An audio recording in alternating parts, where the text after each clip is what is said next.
जब तक lockdown open नहीं हो जाता, जब तक मैं बाहर नहीं जा सकता, तब तक मैं कोई अच्छी व्लॉग्स, इंटरेस्टिंग चीज़ें मैं आप लोगों को दिखा नहीं सकता। Extremely sorry for that. पर आज हम बात करेंगे कैसे आप अपने स्मार्टफोन का कैमरा को यूज़ करते हुए और भी अच्छा बेस्ट पिक्चर्स ले सकते हैं। So it's the time for the intro.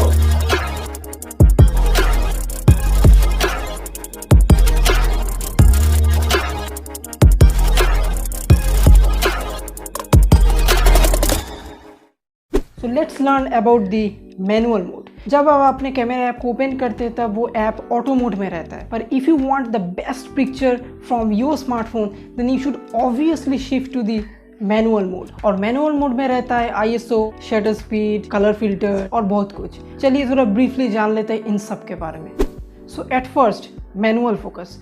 जब आप किसी छोटी सी चीज़ का, जैसे कि फ्लावर हो गया और कुछ चीज़ का एकदम सामने से पिक्चर लेना चाहते हैं, तब आपको मैनुअल फोकस में ही पिक्चर लेना चाहिए। क्योंकि अगर आप ऑटो मोड में ये पिक्चर लेंगे तो फोकस अगर हो भी गया तो ये फ्लक्चुएट होता रहता है। तो इसलिए आप यहाँ पर मैनुअली फोकस को एडजस्ट कर पाएंगे। और अगर आप ऐसे भी कोई पिक्चर लेना चाहते हैं जहाँ पर आप सामने का ऑब्जेक्ट को आप ब्लर दिखाना चाहते हैं और पीछे का कोई ऑब्जेक्ट को आप हाईलाइट करना चाहते हैं, तब भी आप मैनुअल मोड को यूज़ कर सकते हैं फोकस को एडजस्ट करने के लिए। और ये ऑटो मोड में पॉसिबल ही नहीं है। Just play with the manual mode a little bit and you're ready to go. So let's talk about the ISO. ISO controls the amount of light that enters through the lens of your camera. अगर आप ऐसी किसी जगह पर picture ले रहे हैं जहाँ पर बहुत धूप है, बहुत सनलाइट है, और अगर आप ऐसी किसी का पिक्चर ले रहे हैं जिसके पीछे से सनलाइट आ रहा है, तो वो पिक्चर ओवर एक्सपोज होने का चांसेस बहुत ज़्यादा रहता है। तो उसको कम करने के लिए आपको ISO बहुत कम रखना चाहिए। और अगर आप नाइट टाइम में शूट कर रहे हैं और ऐसी किसी जगह पर शूट कर रहे हैं जहाँ बहुत अंधेरा है, तो आपको ISO ज़्यादा रखना चाहिए। तब ज़्यादा लाइट कैमरा के लेंस से आ पाएगा और आपका फ़ोटो और भी ब्राइट दिखेगा। Now let me tell you about the shutter speed. कोई भी कैमरा किसी भी पिक्चर को खींचने के लिए जितना टाइम लेता है उसको हम बोलते हैं शटर स्पीड। ये फ्रैक्शन ऑफ सेकेंड से कुछ सेकेंड्स तक वेरी कर सकता है मैनुअल मोड पे। अगर आप ऐसा किसी पिक्चर को खींचना चाहते हैं जहाँ पर कोई फास्ट मूविंग ऑब्जेक्ट है, जैसा कि टाइगर्स, बर्ड्स, इसमें आपको बहुत कम टाइम मिलेगा पिक्चर को खींचने के लिए। अगर आप ऑटो मोड में इस पिक्चर को खींचेंगे तो ये ब्लर आएगा, मूविंग ब्लर आ जाता है। अगर आप शटर स्पीड को बहुत ज़्यादा रखेंगे तो एकदम परफेक्ट पिक्चर आप आसानी से ले सकते हैं।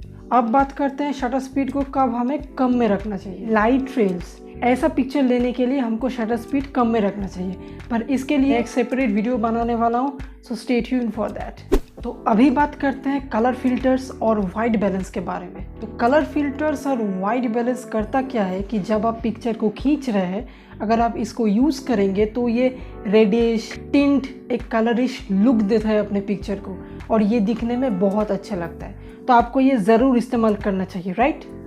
एकदम नहीं इस्तेमाल करना चाहिए इसको, क्योंकि आप तो ये चीज़ बाद में जब फ़ोटो एडिट करेंगे तब भी आप ये कर सकते हैं। पर अगर आप एक बार इसको इस्तेमाल कर लिए तब आपको वापस ओरिजिनल पिक्चर कभी नहीं मिलेगा।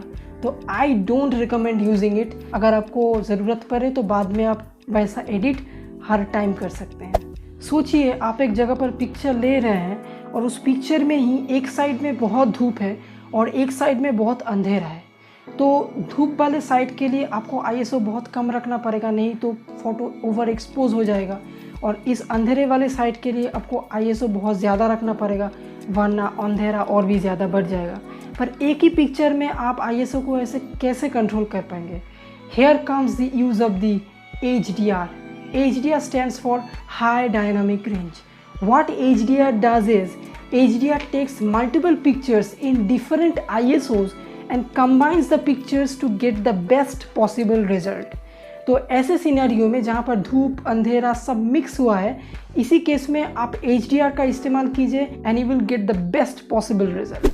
आज के दिन स्मार्टफोन मार्केट में बहुत कंपटीशन है, पर उसके बीच एक सिमिलरिटी रह गया है। अलग अलग स्मार्टफोन्स पे आपको दिखेगा 48 मेगापिक्सल्स का ही कैमरा, 64 मेगापिक्सल्स का ही कैमरा, कि वो सारे मैन्युफैक्चरर्स एक ही कंपनी का बना हुआ कैमरा के सेंसर्स यूज़ करते हैं। हर स्मार्टफोन में रिजल्ट डिफरेंट आता है, लुक, क्वालिटी सब कुछ डिफरेंट आता है। इसका रीज़न है इमेज प्रोसेसिंग। हर मैन्युफैक्चर के स्मार्टफोन में इमेज प्रोसेसिंग अलग तरीकों से होता है। अगर आपको इमेज प्रोसेसिंग का बेस्ट रिजल्ट्स को पाना है, आपको हर वक्त यूज करना चाहिए Google camera port. Google camera सिर्फ ऑफिशियली आता है गूगल पिक्सेल्स डिवाइस पे, पर फॉर्चुनेटली ऐसे कुछ सॉफ्टवेयर डेवलपर्स हैं जो हमारे यूज़ के लिए गूगल कैमरा ऐप को ट्रांसफॉर्म करते हैं, पोर्ट करते हैं, ताकि वो अलग अलग डिवाइस में यूज़ किया जाए। यूट्यूब पे, गूगल पे सर्च कीजिए Google camera for your specific smartphone, just download it and you will see the instant quality difference of the picture that you have taken with stock camera and the Google camera. Happy shooting! तो कैसा लगा video? अगर आपको ऐसे video और चाहिए, और कुछ सीखना है आपको, और कुछ जानना है आपको, तो please let me know in the comments. Leave a like, share, support me, and I will see you in the next video with something different. Let's see what happens next. See you later. Bye.